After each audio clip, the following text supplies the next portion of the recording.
नमस्कार दोस्तों, स्वागत है एक बार फिर से आप सभी का आपके अपने YouTube platform UP Sangam by MD classes पर। दोस्तों, आज एक बहुत बड़ी खबर लेकर आए हैं आपके लिए। जैसा कि आप सभी जानते हैं कि देश के प्रदेश के युवा जिस चीज से सबसे ज्यादा परेशान हैं वो है आयोग और सरकार के काम करने के तरीके को लेकर। जिस प्रकार से प्रक्रिया, जिस प्रकार से तरीके अपनाए जा रहे हैं आयोग की तरफ से, सरकार की तरफ से भर्ती प्रक्रियाओं को पूरा करने को लेकर, उसको लेकर जो है कहीं ना कहीं बहुत सारी समस्याएं खड़ी होती नजर आ रही हैं। और एक प्रतियोगी परीक्षार्थी के लिए अपने आप में सरकारी नौकरी पाना एक पंचवर्षीय योजना बन गया है। तो इसका सलूशन क्या है, इसको लेकर एक बहुत बड़ी खबर आ रही है जिसके बारे में हम आपको बताएंगे और आप भी सुनेंगे तो कहेंगे वाह क्या बात है, ऐसा हो जाए तो वाकई जो है हमारी समस्याओं का निस्तारण हो जाएगा। दोस्तों, आप सभी जानते हैं कि क्या होता है कि पहले तो समय से नोटिफिकेशन नहीं आता या कैलेंडर नहीं आता है, कोई प्रक्रिया पहले से पता नहीं होती है कि हाँ भाई कितने दिन बाद नोटिफिकेशन आना है या कितने महीने बाद पेपर होने हैं। चीजों को क्लियर नहीं किया जाता है आयोग की तरफ से या यूं कह लीजिए कि सरकार की तरफ से।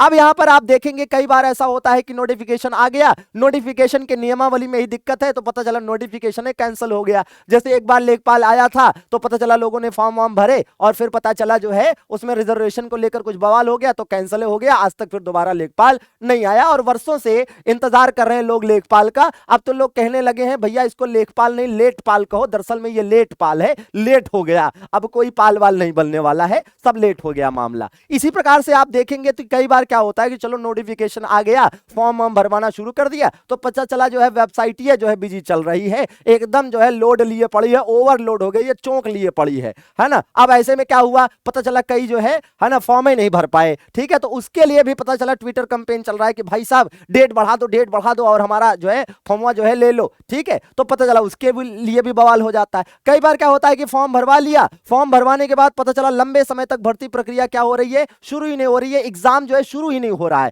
एग्जाम के लिए इंतजार हो रहा है। और कई बार तो ऐसा होता है कि एग्जाम लिया, एग्जाम में पता चला क्वेश्चन गड़बड़ डाल दिए, गलत डाल दिए। कई बार तो देखा गया कि 5-5, 7-7, 10-10 क्वेश्चन तक गलत डाल दिए। ठीक है, तो अब पता चला उसको भी लेकर खींचातानी चलेगी। और कई बार पता चला एग्जाम में धांधलिए हो गई, लोग पूरा का पूरा पेपर वही आउट करा लिए, ऐसा भी हो जाता है कई बार। तो कहीं ना कहीं कुल मिलाकर यह है कि विवाद की स्थिति बनी रहती है और इस डिस्प्यूट की स्थिति की वजह से क्या होता है कि मामला हाई कोर्ट, सुप्रीम कोर्ट यहां वहां टहलता रहता है और अपने आप में सरकारी नौकरी पाना पंचवर्षीय योजना बन गया है। तो कहीं ना कहीं इन सभी समस्याओं के निस्तारण के लिए एक बहुत बड़ी खबर, बहुत सकारात्मक खबर सामने आ रही है और लगातार छात्रों की तरफ से इस चीज को लेकर मांग की जा रही थी। अब इसकी मांग तेज कर दी गई है और वो क्या है दोस्तों, ये है युवा छात्र आयोग। जी हां दोस्तों, युवा छात्र आयोग। आप कहेंगे सर जी ये क्या है, तो दोस्तों जैसे आपने सुना होगा अनुसूचित जाति आयोग होता है, अनुसूचित जनजाति आयोग होता है, पिछड़ा वर्ग आयोग होता है, महिला आयोग होता है, अल्पसंख्यक आयोग होता है, वैसे ही एक युवा छात्र आयोग बनाने की मांग हो रही है।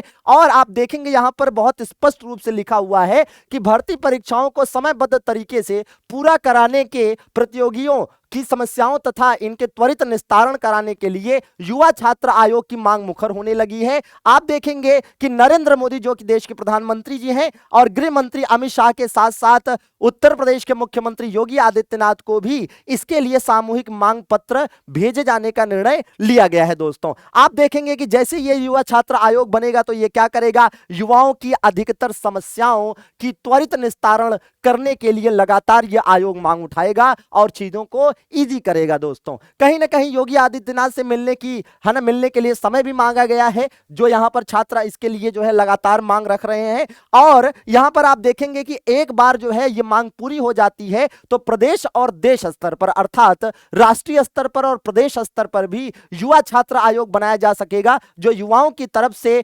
डिमांड जो भी है, जो भी चीजें हैं जो बवाल होते हैं, जो हाई कोर्ट, सुप्रीम कोर्ट मामला जाता है वो वहां नहीं जाएगा, उसे यहां पर निपटाया जा सकेगा। जैसा कि आप देख सकते हैं कि भाई अगर ऐसा बना, ऐसा हो गया दोस्तों, तो युवाओं का जो आयोग बनेगा ये प्रतियोगियों के अधिकतर विवाद का निस्तारण इसी के जरिए यहां पर होना संभव हो जाएगा। कोर्ट वगैरह का चक्कर नहीं लगाना पड़ेगा और जो पंचवर्षीय योजना का मामला है ये कहीं ना कहीं कम हो जाएगा। तो बिल्कुल जो है दोस्तों इसके लिए पहल की गई है तो ये अच्छी बात है और अगर ये बन जाता है तो कहीं ना कहीं छात्रों के लिए अपने आप में बहुत सकारात्मक खबर होगी। जी हां, और हमें लंबे समय तक इंतजार नहीं करना पड़ेगा। हमारी भी छात्रों की भी मांगों को रखने के लिए और उनके हितों का ध्यान रखने के लिए अगर आयोग होगा तो चीजें बेहतर होंगी। दोस्तों, तो बिल्कुल लगे रहिए अपनी तैयारी में, सकारात्मक माहौल बनाए रहिए, क्योंकि वैकेंसी आज नहीं तो कल आनी है। इंतजार बहुत लंबा नहीं होने वाला है।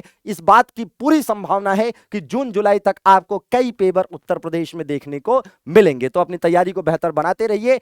हमारे UP Sangam by MD classes YouTube channel को जरूर सब्सक्राइब कर लीजिए, क्योंकि हम आपको लेटेस्ट अपडेट लगातार देते रहेंगे और आपकी तैयारी बेहतर बनाते रहेंगे। Thank you very much.